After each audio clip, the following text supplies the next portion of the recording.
사도행전 6장 1절부터 7절 말씀을 교독하겠습니다. 그때에 제자가 더 많아졌는데 헬라파 유대인들이 자기의 과부들이 매일의 구제에 빠짐으로 시브리파 사람을 원망하니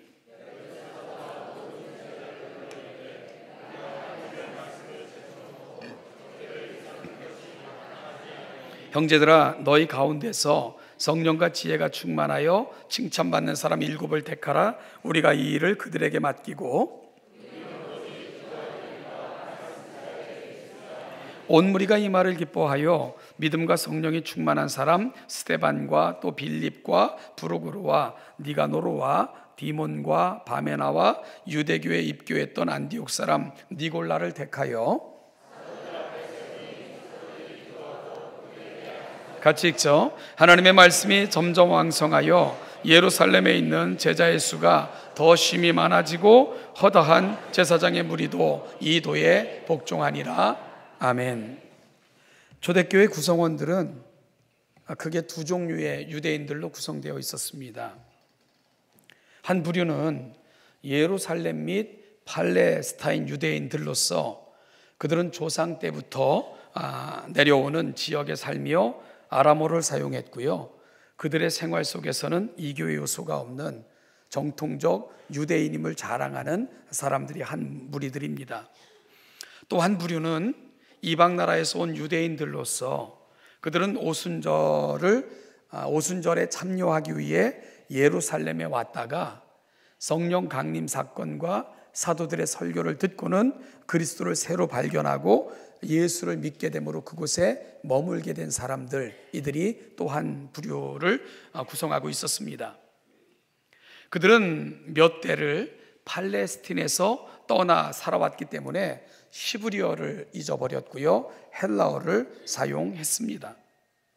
당시 예루살렘 교회에서 주류는 예루살렘 및 팔레스틴 지역에 오랫동안 거주했고 지금도 살고 있었던 사람들, 그들이 주류였고 오늘 본문에서는 이들을 시브리파 유대인들이라고 불렀습니다.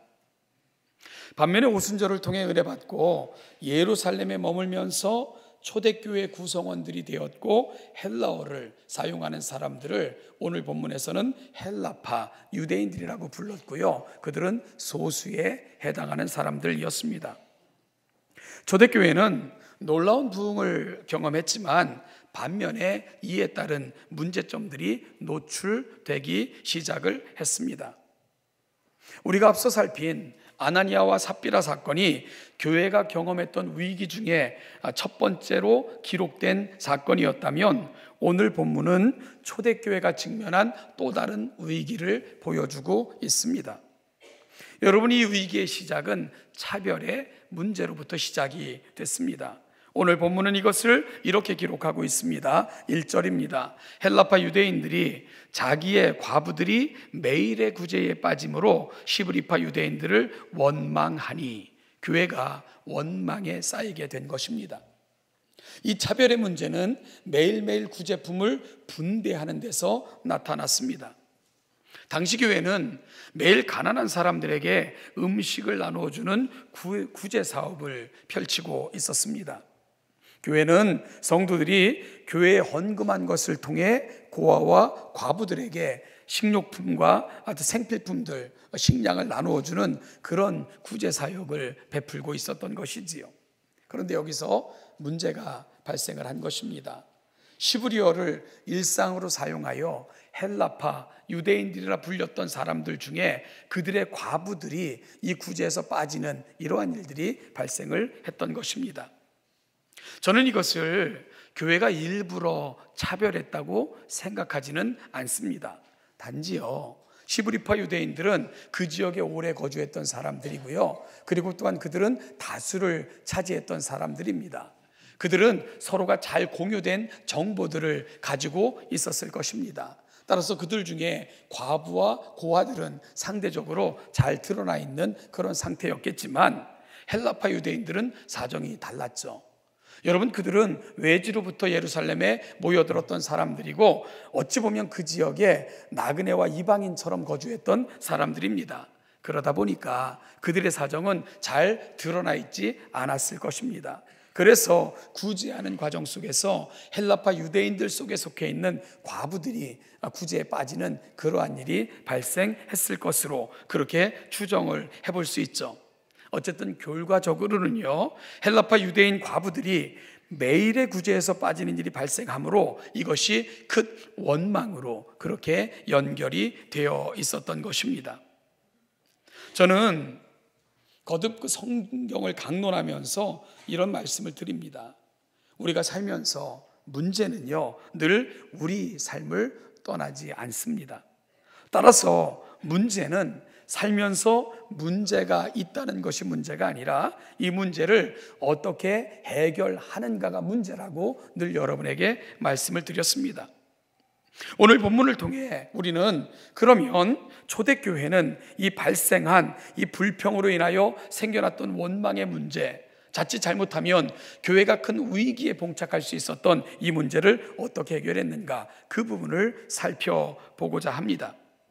이것을 살피는 가운데 교회로 부름받은 우리도 우리 안에 혹시라도 발생될 수 있는 문제들을 우리가 어떻게 해결해야 되며 이것을 통해 교회는 어디로 나가야 되는가를 초대교회의 지혜를 빌려 오늘 우리의 문제를 해결하는 그러한 내용으로 삼아보고자 합니다. 사도들은 교회에서 일어나는 이 문제를 해결하기 위해서 모든 제자들을 소집했습니다. 오늘날로 말하면 공동의회를 소집한 것입니다.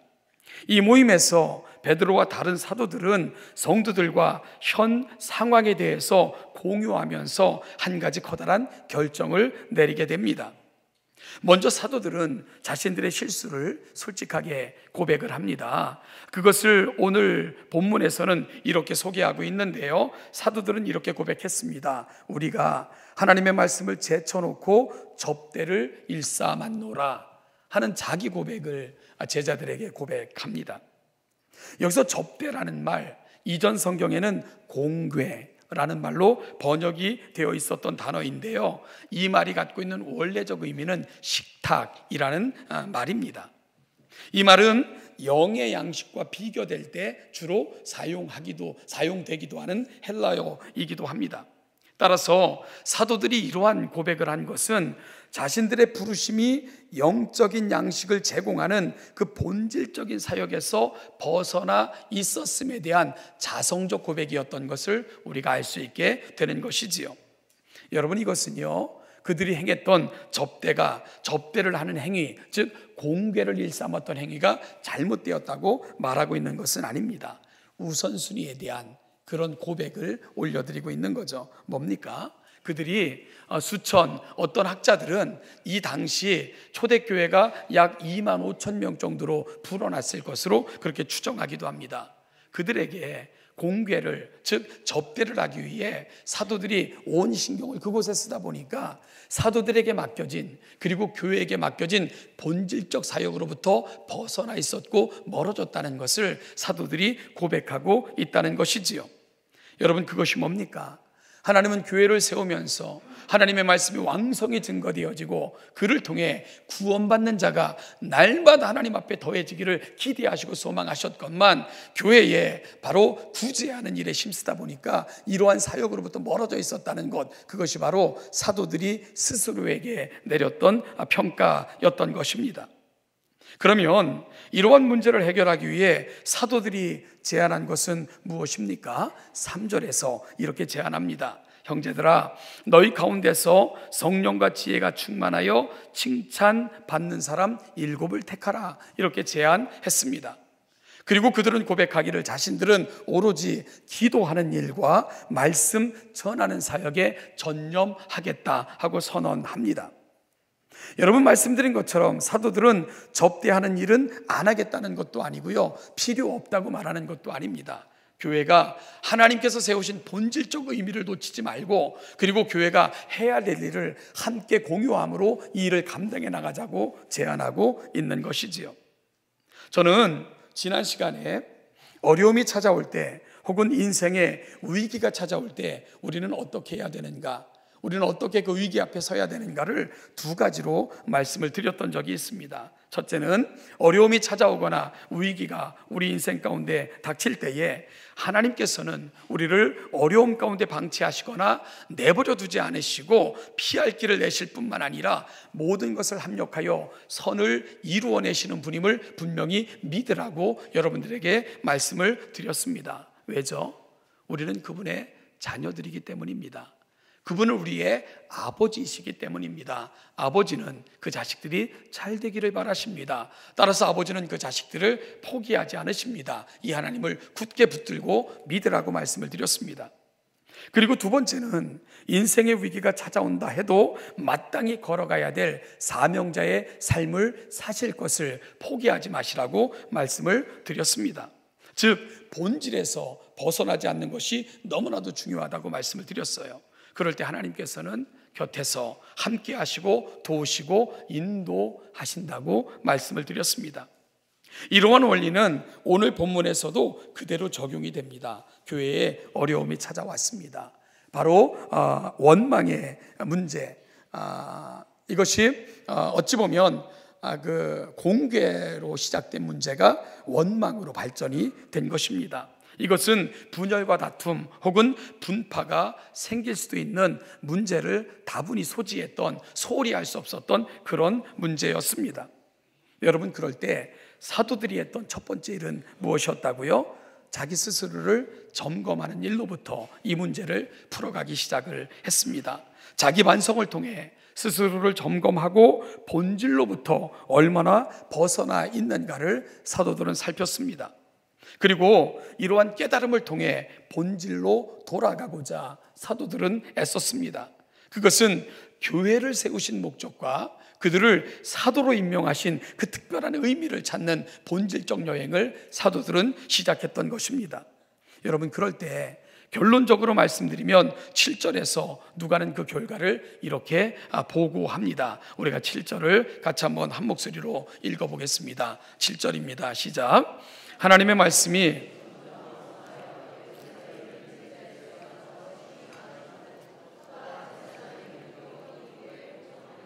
아멘. 여러분, 결과가 어떻게 나타났습니까? 교회는 말씀의 충만함을 경험했고요, 그리고 부흥했고, 심지어 골수 유대주의자들인 제사장들의 무리까지 하나님께로 돌아오는 그러한 영광에 참여할 수 있었던 것입니다. 교회는 놀라운 역사를 경험했던 것이지요. 사랑하는 여러분, 교회에 어려움이 생기거나 시험된 일이 생기면 어떻게 그 문제를 풀어가야 됩니까? 교회를 세우신 하나님의 목적으로부터 그 문제를 풀어가야 된다는 것입니다. 하나님께서는 과연 이 땅에 왜 교회를 세우셨고 우리를 교회로 부르셨는가? 교회는 오늘 무엇으로 위해 존재하는가? 그 본질적 질문으로부터 교회 문제를 풀어갈 때 교회는 길을 놓치지 않고 잃어버리지 않게 되는 것입니다. 또한 여러분 개인들도요, 살면서 어려움이 찾아오면 혹은 교회를 섬기시다가 시험되고 낙심된 일이 찾아오면 이런 질문으로부터 그 문제를 풀어가셔야 됩니다. 나는 과연 부르심에 나를 세우신 하나님의 마음에 합당한 자로, 하나님이 원하시고 기뻐하는 자로 오늘 살아가고 있는가? 이런 질문을 통해 그 문제를 풀어가는 것, 이것이 바로 하나님의 사람들의 마땅한 태도입니다. 그리고 이러한 질문으로 나를 살펴 부단히 하나님께로 돌아가는 연습을 하셔야 됩니다. 그러면 하나님께서는 여러분들을 더 귀하고 아름다운 자리에 반드시 세우실 것이고 여러분들의 인생을 인도하셔서 그 결심, 아름다운 결심을 실천하며 살 수 있도록 도와주실 것입니다. 이 사실을 믿으시고 놓치지 않으시기를 축복합니다. 이제 사도들은 이 문제를 본질적으로 해결하기 위한 제안을 합니다. 그것은 7명의 특별한 일꾼을 세우라고 요청한 것이지요. 우리는 흔히 이렇게 세우심을 받은 7사람을 7집사라고 부릅니다. 여러분, 그래서 우리는 7집사라는 표현을 아무런 의심 없이 사용을 하지요. 그러나 우리가 본문을 잘 연구해 보면 오늘 여러분들이 읽으신 본문에도 집사라는 말은 나타나지 않습니다. 집사라는 말은 없어요. 7명의 일꾼을 세우라고 요청하고 있을 뿐입니다. 다만 사도행전 21장 8절에 빌립이 소개될 때 일곱 집사라는 명칭이 나옵니다. 이튿날 떠나 가이사랴에 이르러 일곱 집사 중 하나인 전도자 빌립에 들어가서 머무르니라.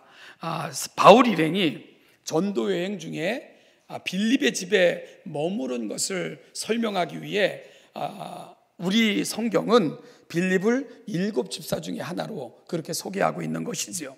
그러나 우리가 헬라어 원문을 살피면 역시 사도행전 21장에도 집사라는 말은 나타나지 않습니다. 원문을 충실히 따라 번역하면 일곱 중 하나인 전도자 빌립의 집에 머무르리라, 그 정도의 번역이 가능합니다. 따라서 사도들의 권면을 받아들여 세우심을 입은 일곱 명을 집사라고 부르는 것은 다소 무리가 있어 보입니다. 우리는 본문에 충실하게 초대교회 일곱 세움을 받은 일꾼들을 일곱 일꾼 혹은 전도자, 일곱 전도자들 정도로 부르는 것이 본문에 좀 더 합당하게 해석하는 것 같다는 생각을 여러분에게 전합니다. 그리고 이들은 후에요, 실질적으로 스데반이나 빌립은 구제하는 일보다도 복음을 전도하는 일에 더 많이 협력했던 사람들이었던 것도 우리는 기록을 통해서 볼 수 있게 됩니다. 어쨌든 사도들의 제안이 뭡니까? 짐을 나누어 지자는 것입니다. 그것이 바로 교회라는 말이 갖고 있는, 함께라는 말이 갖고 있는 중요한 의미이기도 하죠. 그러면서 교회에서 세울 일꾼의 자격을 사도들은 이렇게 제안을 했죠. 너희 가운데서 성령과 지혜가 충만하여 칭찬받는 사람을 택하라고 그렇게 부탁을 했습니다. 그리고 이어지는 본문 5절을 보면 무리들이 이 일을 기뻐하여 믿음과 성령이 충만한 사람 일곱을 택하여 사도들 앞에 세웠다. 그러자 사도들은 그렇게 세움을 받은 그들에게 안수하여 교회의 일꾼으로 삼았다. 그렇게 누가는 기록하고 있습니다. 여러분, 하나님의 교회에 일꾼을 세울 때 사도들이 중요하게 생각했던 기준이 몇 가지가 있어요. 첫째는 뭔 줄 압니까? 너희 가운데서 세우라는 거예요. 그래서 우리는 교회에 특별한 일꾼들을 세울 때 우리 가운데서 세우지요. 최소한 서리 집사로 3년이든 5년이든 흠없이 봉사한 사람 중에 안수 집사님들도 세우고 권사님들도 세우고 장로님들도 세우게 되는 거예요. 그런데 일꾼을 너희 중에서 세우는 것이 왜 중요한 줄 압니까? 교회를 위해서 세움을 받는 일꾼들이기 때문에 그래요. 그래서 교회를 위해 세움을 받는 일꾼들은 교회를 이해하는 특별한 면들이 있어야 됩니다. 따라서 너희 가운데 세우라는 것은 서로를 이해할 수 있고 가슴으로 품고 그들을 위해서 일할 수 있는 특별한 일꾼들을 세우라는 것, 그것이 바로 너희 가운데서 세우라는 말이 갖고 있는 진정한 의미입니다. 따라서 여러분, 하나님의 교회에 일꾼으로 세움받은 사람들에게 있어서 가장 중요한 덕목이 뭔지 아세요? 여러분들과 함께 있는 공동체를 이해하셔야 돼요. 공동체를 가슴으로 담아내셔야 됩니다. 그들의 사정을 헤아릴 수 있어야 돼요. 그들 가운데 거하며 그들과 눈물과 고통을 함께 나눌 수 있는 사람들, 이들이 바로 교회의 일꾼 되는 자격 중에 가장 중요한 자격이라는 것을 여러분들은 놓치시면 결코 안 됩니다. 그래야 눈물을 씻어줄 수 있는 거예요. 사정들의 아픔을 헤아릴 수 있는 겁니다. 그들의 손을 잡고 함께 걸어갈 수 있는 거예요. 그래서 너희 중에서 일꾼을 택하라는 것, 너희들을 이해하며 너희들을 보듬고 눈물과 땀을 함께 할 수 있는 그들을 세워달라는 것, 그것이 바로 사도들이 했던 첫 번째 부탁이었던 것, 놓치지 않았으면 좋겠습니다. 두 번째는 성령 충만한 사람을 뽑아 달라고 부탁을 합니다. 여러분, 성령 충만이 왜 중요하죠? 그래야만 하나님의 뜻을 분별할 수 있기 때문입니다. 성령 충만할 때만, 성령으로 내가 충만해야 내가 비워지고 내 안에 오직 예수 그리스도가 자리 잡힐 수 있기에 성령 충만을 요청하고 있는 겁니다. 사랑하는 여러분, 결국 하나님의 교회를 잘 섬기는 사람은요, 내가 점점점 작아지고 내 안에 성령이 점점 커질 때 우리는 하나님의 일을 감당할 수 있습니다. 내 안에 내가 꽉 차면 우리는 결코 하나님의 일을 감당할 수 없어요. 내 생각이 내 뜻대로, 내 고집대로만 하나님의 교회를 섬기려고 합니다. 그러면 문제가 생기고요, 교회는 아픔을 경험할 수밖에 없어요. 그래서 교회 일꾼된 자격 중에 성령 충만은 매우 중요한 자격이 되는 것이지요. 세 번째는 지혜가 충만한 사람입니다. 지혜는요, 실제로 그 일을 감당할 만한 능력 있는 사람을 세우라고 요청하고 있는 것이지요. 우리가 일꾼을 세울 때 우리는 안수 집사님을 세우든 장로님들을 세우든 권사님들을 세우든 특별한 교회 일꾼들을 세울 때 그 목적에 맞는 일꾼들을 세우게 돼요. 그럴 때 교인들은 뭐가 고려돼야 되는 겁니까? 누가 이 일에 합당한가? 누가 이 일을 잘 감당할 수 있을까? 이걸 헤아려서 일꾼을 세우는 것이지요. 여러분, 우리 여기도 피아노를 잘 연주하시는 집사님 계시지만 피아노를 연주하는 게 믿음만 가지고 됩니까? 그럼 저도 피아노 잘 치게요. 피아노를 잘 친다는 것은 믿음은 전제되어 있는 것이고 그 위에 기능적인 요소들이 더해져야 되는 겁니다. 하나님의 교회는요, 바로 좋은 믿음을 갖고 그 일을 행하기 합당한 사람들을 세워야 되는 것입니다. 그럴 때 하나님의 교회가 효과적인 사역을 감당하게 되는 거죠. 세 번째 기준은, 그리고 마지막 기준은 칭찬받는 사람입니다. 아무리 사람이 실력이 좋고 능력이 좋아도 교회 안에서 평판이 좋지 않은 사람들, 끊임없는 문제를 만들어내는 사람들, 결코 교회 일꾼으로 세워지면 안 됩니다. 그들을 통해 교회는 끊임없는 문제와 많은 아픔을 경험할 수밖에 없기 때문이에요. 그래서 칭찬 듣는 사람을 세우라는 말, 원어를 살피면 평판이 좋은 사람이라는 의미도 있고요, 증명된 사람이라는 의미도 있어요. 그래서 교회의 선거가 다가오면 여러분들은 두루 살펴야 됩니다. 그리고 평판이 좋은 사람들, 인정받는 사람들, 칭찬받는 사람들, 인격적으로 훌륭한 사람들을 여러분들은 하나님의 교회 일꾼들로 세워드려야 되는 거예요. 그럴 때 하나님의 교회는 은혜 가운데 든든하게 세워져 갈 수 있는 겁니다. 여러분, 지난번 대통령 선거에서 이 나라 대통령이 몇 프로의 지지를 받고 대통령이 되셨는 줄 아시죠? 불과 40몇 프로를 받고 대통령이 됐어요. 그런데 교회 일꾼들, 특별히 중요한 직책을 위해서는 얼마만큼의 투표를 받아야만 일꾼이 됩니까? 무려 3분의 2예요. 3분의 2. 이렇게 일꾼을 세우는 그런 기관이 없어요.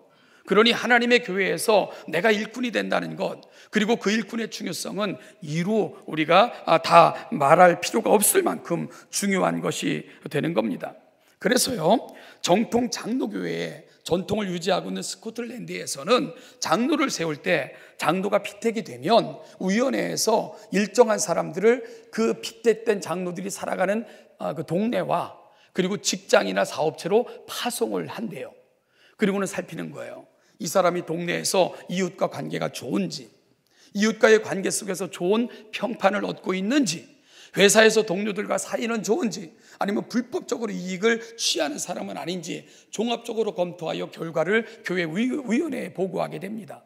그러면 그 보고서를 통해서 그를 일꾼으로 세우는 이런 과정을 반드시 거친다는 거예요. 여러분, 이렇게 선출이 될 때 이러한 일꾼들을 통해 하나님의 교회는 든든하게 세워져 가는 것이고, 세상 속에 소금과 빛의 역할을 바로 감당하는 교회의 본질적 사명을 충실하게 감당할 수 있게 되는 겁니다.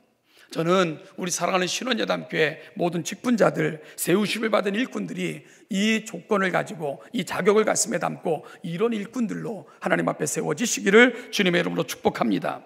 여러분, 이러한 기준을 통해 교회는 7명의 일꾼을 선택했는데요, 이렇게 해서 선출된 일꾼들의 이름이 5절에 나옵니다. 우리 5절을 같이 한번 읽어보겠습니다. 5절입니다. 시작. 온 무리가 이 말을 기뻐하여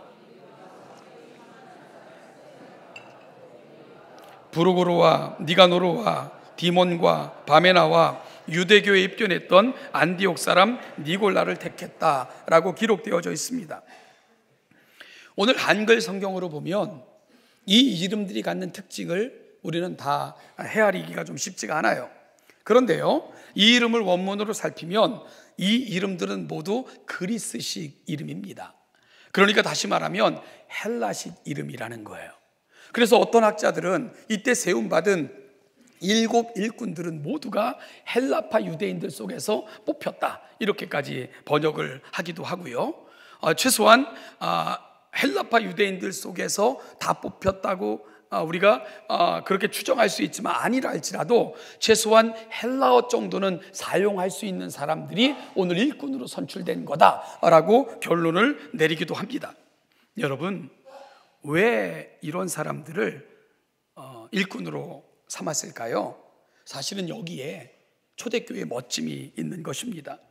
초대교회의 주류가 누구라고요? 히브리파 유대인들입니다. 그런데 어떤 문제가 발생했습니까? 헬라파 유대인들 중에 속해 있는 과부들이 매일의 구제에서 빠짐으로 불평과 원망이 생겨나게 된 거예요. 이 문제를 교회는 어떻게 해결했다고요?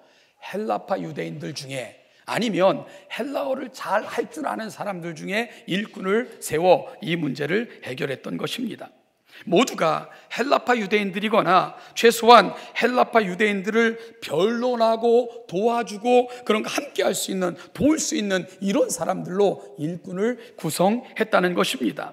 여러분, 그 결과가 어떻다고요? 7절 다시 한번 보십시오. 하나님의 말씀이 점점 왕성하여 예루살렘에 있는 제자의 수가 심히 더 많아지고 허다한 제사장의 수도 이 도에 복종하니라 라고 기록되어져 있습니다. 교회는 더욱 든든히 세워져 갔고요, 복음은 더 많은 사람들에게 전파되었고 구원받은 영혼들은 날마다 더해가는 그런 교회로 성장할 수 있었던 것입니다. 심지어 정통 유대인들, 제사장의 무리까지도 예수를 영접하는 신비하고 놀라운 역사가 초대교회에 나타나게 된 것입니다. 우리가 창조의 섭리를 보면 세상의 모든 만물 속에는 질서가 있습니다. 그 질서가 뭐죠? 큰 데서 작은 곳으로 흘러가는 거예요. 그런가 하면 높은 곳에서 낮은 곳으로 흘러가는 겁니다. 이거는 거스를 수 없는 창조의 섭리입니다. 이것을 역행하면 무리가 생기고요, 사고가 생기고 쓸데없는 힘이 소모되기도 합니다. 여러분, 사랑도 마찬가지예요. 사랑도요, 큰 데서 낮은 데로 흘러갑니다. 따라서 부모는 자식들이요, 내가 해준 만큼 내게 안 해준다고 해서 서운하실 필요가 없어요. 자식들은 자식이 부모에게 해준 만큼 해줄 수가 없어요. 왜 그런 줄 압니까? 몸 찢고 피 흘려가며 자식 난 수고를 자식들은 부모에게 해본 적이 없거든요. 사랑은요, 항상 큰 데서 낮은 데로 흘러가게 되어 있는 것입니다. 오늘 본문을 통해 우리는 이 사실을 확인받고 있는 것이지요. 사랑하는 여러분, 힘이 없어서가 아니고 미련해서가 아니고요, 우리가 누군가를 향해 수고한다는 것, 그리고 사랑을 베푼다는 것, 그건 더 크기 때문에 그런 거예요. 사랑이 많은 자리에 많은 사람이, 사랑이 작은 사람, 사랑이 많은 곳에서 사랑이 적은 곳으로 흘러가게 되어 있는 것이기 때문이거든요. 여러분, 따라서 사랑을 받는 것보다 사랑을 줄 수 있는 게 큰 겁니다. 그것이 위대한 것입니다. 초대교회는 바로 이 사실을 명료하게 보여주고 있는 거예요. 큰 자들은 작은 자들을 섬겼습니다. 당시에 다수를 점하고 있었고 지역적이고 생태적 이점을 갖고 있었던 히브리파 유대인들, 바로 소수였던 작은 자였던 헬라파 유대인들을 위해 그들의 권리를 포기한 것입니다. 마땅히 주장할 수 있는 것들을 주장하지 않고요, 배려로 주장의 자리를 대신한 것입니다. 여러분, 그들은 소수이며 작은 자들을 향해 그들이 누릴 수 있는 모든 것들을 그들이 누릴 수 있도록 배려한 것입니다. 그것이 바로 초대교회가 이 문제를 해결해 갔던 방식입니다. 사랑하는 여러분, 바로 교회는 그렇게 세상에 새로운 가치를 보여주고 있었던 것입니다. 그리고 이 모습을 본 세상은 그들을 칭찬했고요, 심지어 골수 유대인이었던 제사장들의 무리까지도 이들을 보면서 놀랍고 신비히 여겨 이 도에 참여하게 됐고, 그러므로 말미암아 예수를 영접하는 놀라운 역사를 초대교회는 이루어낼 수 있었던 것이지요. 다름이 힘입니다. 세상과 다름이 교회가 세상에 보여줄 수 있는 아름다움입니다. 여러분, 우리가 살아가는 세상, 다수가 횡포가 되고, 그리고 또한 다수가 마치 권력처럼 그렇게 군림하는 것, 우리가 살아가는 세상 아닙니까? 초대교회는요, 다수가 횡포가 되지 않고 배려가 되었던 곳입니다. 나의 뜻보다 하나님의 거룩한 뜻을 위해 나를 희생할 줄 알았던 공동체, 초대교회였습니다. 나의 생각과 주장, 권리와 이익보다 교회 공동체, 사랑하는 지체들을 먼저 배려했던 공동체, 바로 초대교회가 갖고 있었던 가치였습니다. 은혜는 상식을 파괴하지 않습니다. 상식을 뛰어넘는 가치를 보여주는 것, 그것이 바로 은혜가 가는 자리입니다. 이것이 진정한 힘이고 능력이며 교회의 가치이어야 됩니다. 사랑하는 신원자님께 성도 여러분, 오늘 우리는 어떻게 우리에게 맡겨진 삶을 살아가고 있습니까? 오늘 초대교회가 보여준 아름다운 전통 가치, 이제는 우리가 살아가는 삶의 자리에서 세상에 보임으로 또 다른 사람들이 하나님 나라의 아름다움을 경험하는 일에 저와 여러분들이 사용되어지시기를 주님의 이름으로 간절히 축복합니다. 기도하겠습니다. 하나님 아버지, 은혜와 사랑을 감사합니다. 오늘 우리를 이 특별한 자리로 인도하여